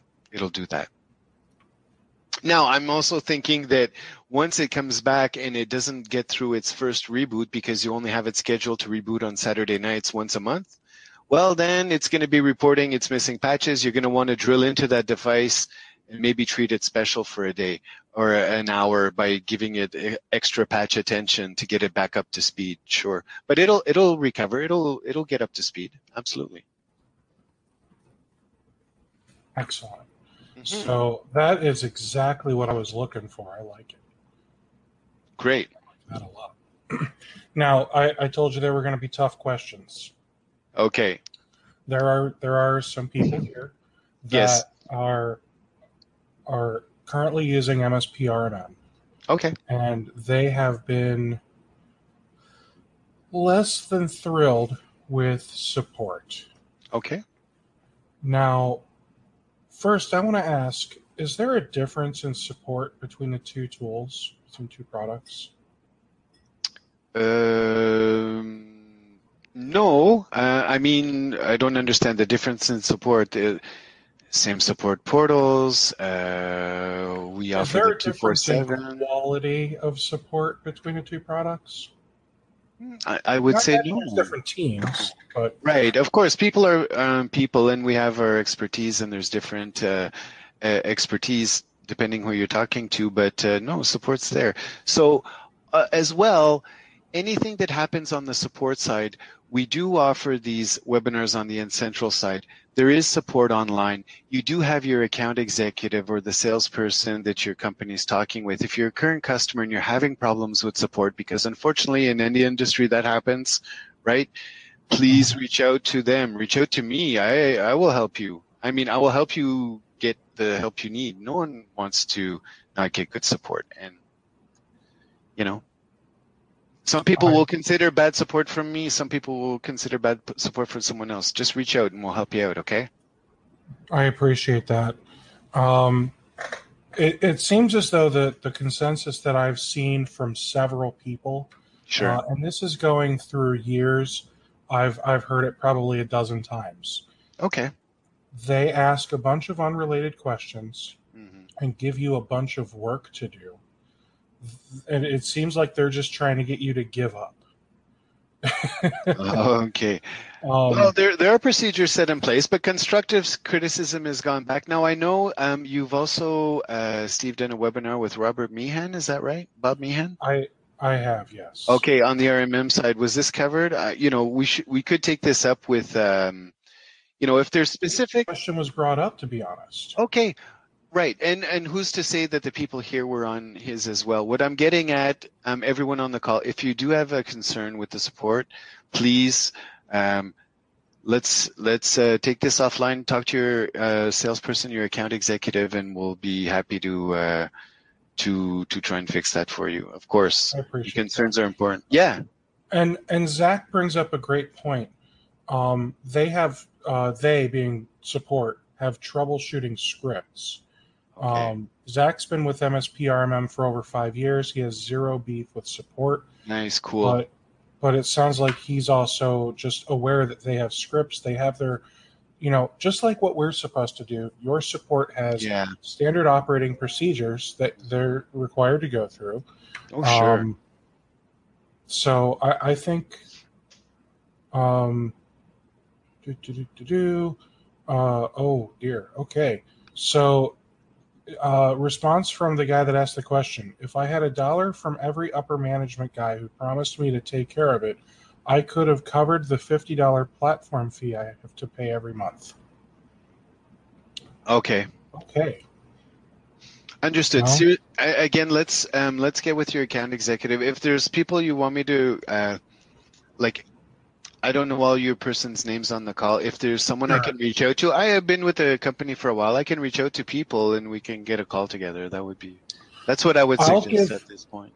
I'll give Mr. No here. I'll give him your email address, and if he would like to reach out to you to get the ball rolling, then that's on him. Ted, what is your what is your title over there at SolarWinds? What's your role? Sales engineer. Okay, so you're not like, VP of product or anything like that for N Central then. I'm sorry? You're not like the VP of product or anything like that with N Central. No, I'm a sales engineer. I'm part of the team who helps architect solutions, help people out in the trial phases, and also my group is also helping with the onboarding of RMM customers, right? So people coming on board, and we walk them through the onboarding process, and we help them with the understanding, the deployment, and answering any questions in the first few months. Yeah. Perfect. Yeah. Now, I'll just move on to the next question here. Mm-hmm. Is there anything that will allow you to lock down USB ports? Like, is that something that Bitdefender adds, or is that part of SolarWinds script somewhere? Aha. Okay, so before you went to the Q&A, there was the one last thing that we could have possibly went over, which is Automation Manager. So remember when I said you can send a script? You can send a script within Central. Okay, well, you can also send an automation policy. In an automation policy, you build, this is your script builder here. And it's PowerShell for Dummies, okay, is what it is. And let's call this USB as a policy name. And we're going to say no USB. Great. I've got 600 PowerShell objects or more than 600 PowerShell objects over here. They cover everything from Active Directory, right? Create Active Directory user, all the way down to Exchange. Anything you can think of that you can do at a command line in PowerShell is here. File management, compression. I want to say I'm really impressed by this tool. Yes, have you tried it? I have tried it, and this is back when it first launched for MSP RMM, and I'm sure it's probably improved since then.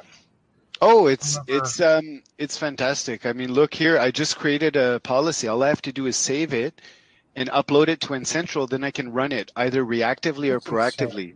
So here, disable USB mass storage devices. I can run this every morning across all the fleet. Doesn't matter. I can. There. Let's say I want to create a policy here I'm going to remove this one, delete. Let's say someone calls me and says, Ted, my C drive's full. What do I do? Okay. I'm actually going to remote into their system, and I'm going to start deleting temp files, right? I'll empty their recycle bin. Well, why don't I? Once I've done that a couple times, I'm going to come and create this automation policy that deletes their temporary files. All my help's on the right here. It empties their recycle bin. Okay, now this seems way better than it was, the 2 or 3 years ago when I tried it out. And I'll say, even back then, yeah, I had like decision overload, choice overload. There were so many things that it was capable of doing. Yeah. I just wanted to make scripts. I didn't have a plan. I just wanted to go in and start, all right, I'm going to make all these scripts and automate stuff. And I don't know what I want to automate. I'm just going to go in, I'm going to poke around, and then I'm like, holy moly, there's 8,000 different things I can do with Exchange. Yeah. I don't know what to do. No, I know. So you really have to just think of this tool is perfect for someone like me. I'm not a programmer, but I'm a smart guy. I know computers, I know IP and networks. I know what I want to do. So if I know what I want to do, let's say here, I want to do this delete of temporary files. I want to do the empty recycle bin. And then I want to defrag their drive. This is how I'm thinking. I'm going to do this because they have an older drive. And at the end, I'm going to restart their system, right? So I'm going to log into their system and take an hour to do this. Now all I have to do is when they call me and say my drive's full, I just send down this script. And that's my reactive thing. Now I just saved myself half an hour. I can go have a coffee, come back, check it out. However, go ahead. And I'm sorry, can you scroll down? The defrag, like I'm used to, maybe it's not defrag, it's the check disk. You know how like you can't actually do anything with a check disk these days because you got to reboot and let it do it before Windows starts. Sure. Is that something that you can do on here as well? Have it run a check disk on reboot? Yeah. Yeah, you can do a Do check people disk. still run a check disk these days? I don't even know. Yeah, you do. You can. Watch there. Okay, perform check disk at boot up. Okay, you can do that. However, let's say, guys, I wanted to say this is a good reactive script to run, right? Someone calls me and says, my C drive says it's full. If I run this, I'm doing a good 80% of what I should start doing. What if I wanted to be proactive on this and I wanted to say, I want to run this every Thursday night at 6 p.m. on all workstations? Bam. That's a good idea, right? Mm-hmm. Perfect. So I can make this into a scheduled task that runs. However, first time I hit the system restart and it reboots the computer spontaneously when someone's working on a report for their boss the next morning, I get a really nasty phone call. Right? I couldn't think why. I mean, so I can get smart. Let me turn this into a proactive one, and I can get smart about it. And this is just my logical thinking. I'm gonna check if a user is logged on first before I run this. Is a user logged on? oh Okay. wow. So this is gonna check all my domains, all my usernames. I'm gonna get a true or false out of this command. So I'm gonna pipe that into a logical statement of if, because if a user's logged in, I'm going to ask them if I can reboot their computer. So I'm going to link that to say, well, if my user logged in result is true, right, is equal to true, then I'm going to prompt them. This is my favorite PowerShell command, prompt. Some people use this. They just send a prompt every Thursday afternoon and say, hello, have a good day. That's it, with an OK. But if a user's logged in and that's true, I'm going to put up a message saying, may I reboot, please? There we go. And I'm going to write some text here for the actual prompt window, give it a 5-minute timeout, and give them a choice, yes or no. May I reboot, yes or no? And if they say yes, then I'm going to go do all this. So just pop another if in there. That's easy. Just drag it in and link it to your prompt. So if the prompt result is true, equals true, then, well, I'm going to drag all this up there, or I can even, yeah, there you go. So I'll just drag all that up in there. So now I'm covering myself. I can run this now on Thursday nights, 6 p.m., and I'm not going to reboot anyone maliciously. Perfect. Make sense? Yeah. I like that from Joe, my Monday morning prompt, stop breaking things. You're IT guy. That would be hilarious. So there we go. That's I think your question was, can we disable USBs? And I think the answer is yes. I think the answer is yes too. Now, is there some type of migration process from MSP RMM to N-Central? Because it seems to me like N-Central is a much more powerful platform. Well, it's different. Of course, it is powerful. Both have their own purpose. One's hosted, one's on premise. This one, we have more network device capabilities currently. Okay, we're getting there with RM. The simplicity of RM is amazing. To deploy is amazing. So migration process, we do have a migration team. I can tell you that the agents are separate. So if you're talking about deployments and stuff, there might be some magic tricks there, but we do have a migration team. So anyone interested in going either way, from N-Central to RM or RM to N-Central, contact us because we do have a team specialized in that. Excellent. Yeah. Is there a plan for you guys to integrate with any other backup solutions like Datto, StorageCraft, etc.?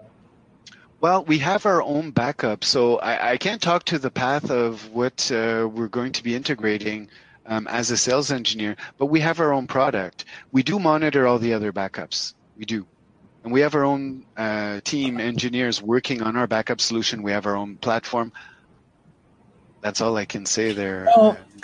Well, I mean, I get that, but I mean, not everyone wants to use your backup product, I mean, so yeah. Is N-Central able to monitor these other backup solutions out there? Well, of course, sure. If I go to my backup dashboard, Oh, I thought I was clear on that. Maybe I wasn't. So thanks for bringing it up. Here, if I go to my Manage Backup dashboard, all my VMs and my storage crafts, everything's going to be there. Here, we've got Shadow Protect. We've got Veeam. And we're not just saying, is Veeam running?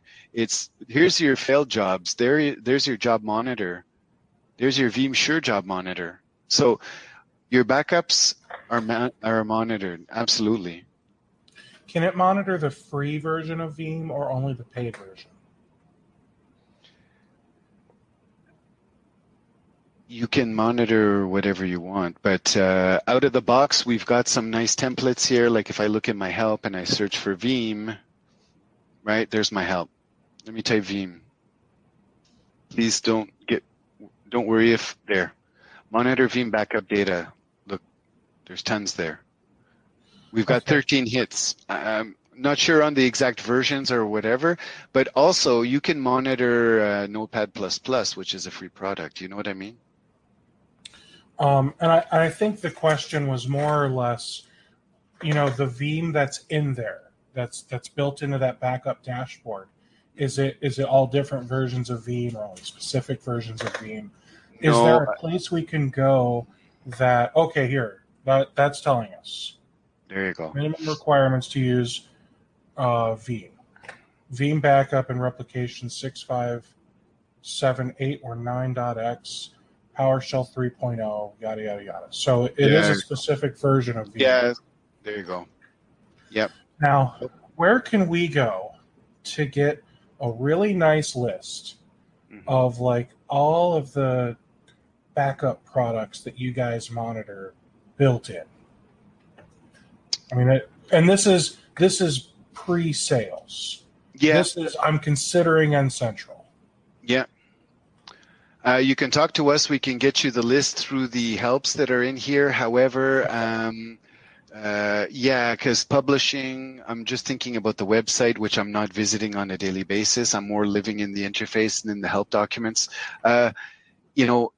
I can definitely, if you're looking for one, I can definitely get you a list of what's current in the backups. Absolutely. I'm trying to understand this question.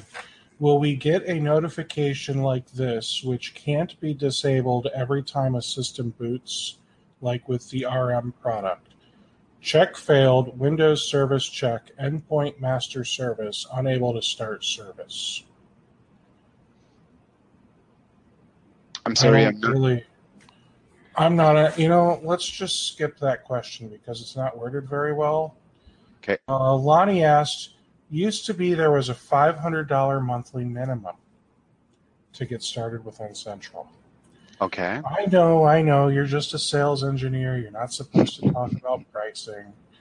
I know that ballpark, you guys charge $4 an agent, whether it's N-Central or RM. Okay. I don't remember if it's like with N-Central, you have to buy a minimum of X agents or a minimum of X dollars worth of product to be on N-Central, though. Okay. Is there a minimum? I seriously, honestly don't know. It really depends on the situations and what people have done. We're dealing with partners who are all over the place. So when it comes time for pricing, I'm off the calls. And again, we can set up with an AE, with an account executive to have those type of discussions, but I don't know of a minimum or what it would be. Sorry, I'm so sorry, Steve. Okay. I don't know if anyone here is a current N-Central customer that's willing to share if there's a minimum. And I'm talking MSRP. I mean, obviously, I think it's safe to say by now, with every product, there are going to be ways for you to wheel and deal. So sure, it's $4 an agent per month retail, MSRP, whatever. Okay. Matt said as of April it was still there. And was it $500, Matt, as the minimum?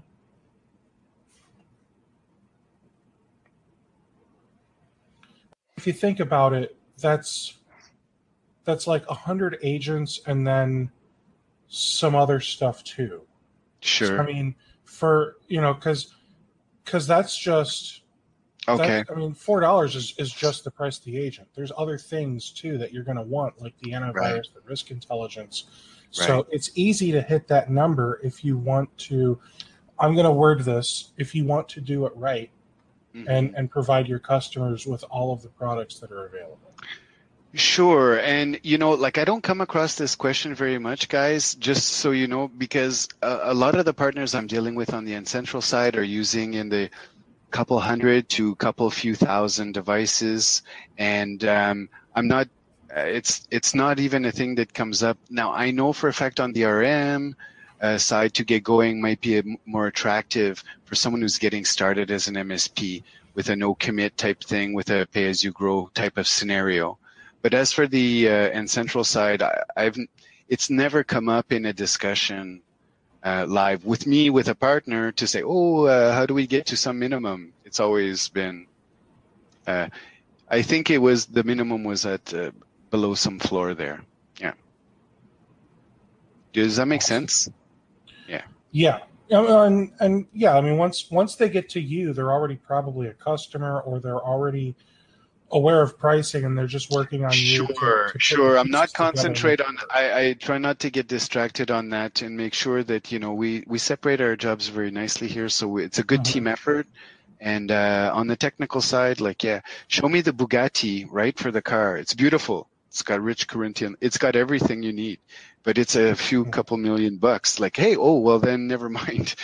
But technology and the price has to work out, and I concentrate on my technology side. We have our pricing people in, it comes together. Okay, any other questions here? We have gone through all of the Q&A. We're Nice. just a few minutes shy of 3 o'clock. Ted, is there any really awesome last thing that you want to show us? That's what I had to show you. We could go into a risk intelligence. We could go into the help desk software of MSP Manager. We could talk about stuff for hours. I'm getting a risk intelligence, please. Yeah, let's take just a few minutes and look at risk intelligence. Perfect. I'm sure that you could do a deep dive, but I would just a few minutes. Okay, the concept here is that you have devices that you are managing. You have customers that are, maybe there's a big requirement for PCI compliance, okay? Well, guess what? We have a tool that will scan the computers at your customer network, which will then, and let me just bring up the interface here. We have a tool that will go and do a command line scan of your customer's device and look at all the files on the computer. Okay, and it'll search through about 25 file types. And my interface is not up, but I can bring one up for you if it doesn't come up. I'll give you a minute to do that. Since we're coming up to 3, we're going to keep going. But for the people that have to drop off, I just real quick want to remind you guys, next week we have 2 webinars. First, we're doing a webinar with CloudJumper. They offer cloud-hosted desktops, workstations as a service, desktops as a service, that type of stuff. We have the monthly roundtable mastermind session. Those are always amazing. There's tons to learn with those. And I have a special offer for people that want to sign up for 1 year with MSP webinars. Since you made it here to the end of the webinar, you can use the coupon code 1YEAR249. You can save 22%, $71 off a year with MSP webinars. So there is that. I just popped up that in your screens. Hopefully that gave you enough time to get your instance up and running, Ted. Yeah, no, it's not up. So what I'm going to invite people to do is we do have a daily demo as well of N-Central, but for the risk intelligence, we'll have to put this at another time. My 3 o'clock is also coming up as well. Okay. Yeah. Ted, I would love to have you back sometime. You are very knowledgeable. You made this a fun webinar for me. All right. Maybe we can do something where you show us some more details with the automation manager, because I know quite a few people have said they could spend multiple days just talking about Automation Manager. Oh yeah, sure. We should have a camp, a weekend thing. That'd be great. We can get around the fire. We can sing Kumbaya. So unless anyone has any other questions, it's 3. I'm going to say thanks so much, Ted. No problem. Everybody, thank you. Great. Appreciate your time. That was great. Let us know if you need anything. We're here to help. Awesome. You all have yourselves a great day. If you're a member of MSP webinars, hop into Zoom room. We're going to talk about N-Central and risk intelligence, today's webinar, and whatever else you want to talk about. Take care, everybody. All right. Bye now. All right. Have you been looking for a way to stay focused on your goals and grow your MSP? Accountability groups from RocketMSP can help. We offer weekly accountability sessions that meet online with a group of your peers. Your success begins with accountability. Go to www.rocketmsp.io to join your accountability group today.